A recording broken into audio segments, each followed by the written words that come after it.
What if everything Claire believes about her past is a lie? Because after that shocking Season 7 finale, one haunting question remains. Who really is Faith P.C.O?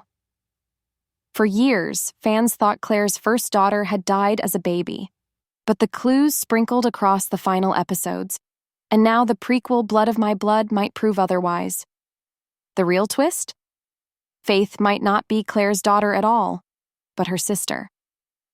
When Outlander Season 7 ended, Claire came to a surprising conclusion about the young girl named Faith P.C.O.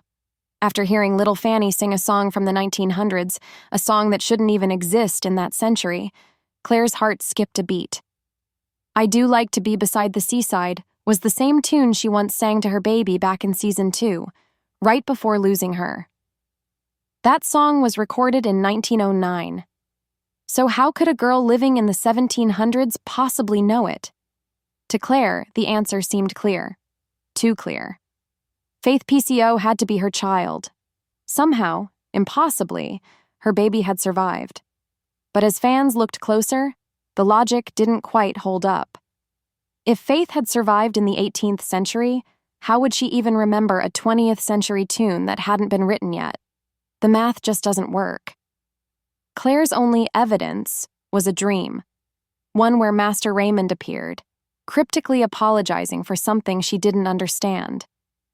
That dream, combined with the familiar lullaby, was enough to convince her that Faith lived. But what if that dream wasn't about her daughter at all? Everything changed when the Outlander prequel Blood of My Blood dropped its biggest revelation yet. We learned that Claire's parents, Henry and Julia Beauchamp, didn't die in that tragic car crash like she believed. They traveled through time, straight into the 18th century. And Julia wasn't just alive, she was pregnant. That single detail reopens every wound in Claire's story, because if Julia carried a child back then, a child born in the past, that baby would be Claire's sibling. Now let's go back to that song. I Do Like to Be Beside the Seaside. Julia would have known it in 1923, before the accident that sent her through the stones. If she sang it to her unborn child after landing in the 1700s, that melody could have passed down through generations, echoing across time. So when Claire heard Fanny singing it, she might not have been hearing the ghost of her baby, but the echo of her mother's lullaby. In that case, Jane and Fanny wouldn't be Claire's granddaughters at all. They'd be her great-nieces, a family connection hidden beneath centuries of loss, love, and mystery. But that still leaves one big question. Why did Master Raymond appear in Claire's dream and apologize? He's always been more than just a healer. He's a time traveler, ancient, wise, and deeply tied to destiny. Maybe his apology wasn't about Faith's death, but about the painful journey Claire would have to take to discover the truth about her family. By nudging her toward Faith P.C.O., Raymond might have ensured Claire kept digging until she uncovered what really happened to her parents. He didn't lie to her. He guided her, the only way time travelers seem to know how, through confusion, dreams, and destiny. Because if Outlander has taught us anything, it's that nothing in this universe happens by accident. Time travel isn't random. It's guided by purpose. Every stone, every echo, every song connects people who were always meant to find each other. So maybe Raymond's role isn't about saving Faith. Maybe it's about saving Claire. Because knowing the truth about Julia's fate and discovering that lost sibling might be the final piece Claire needs to understand her own story before it ends. Of course, even the sibling theory raises more questions than answers. If Julia gave birth in the 1700s, that child would have grown up around the same time as Jamie. By the 1770s, they'd be middle-aged. Not a young woman like Faith P.C.O., but this is Outlander. Time isn't a straight line here. What if Julia's second child traveled through the stones too, leaping forward a few decades before getting trapped in the 1770s? That could explain Faith's strange age, her loneliness, and her desperate fight to survive.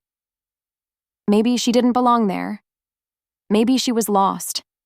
In time and in life.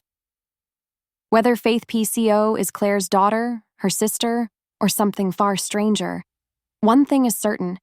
She's tied to the heart of the Outlander timeline. She's the thread that pulls everything together.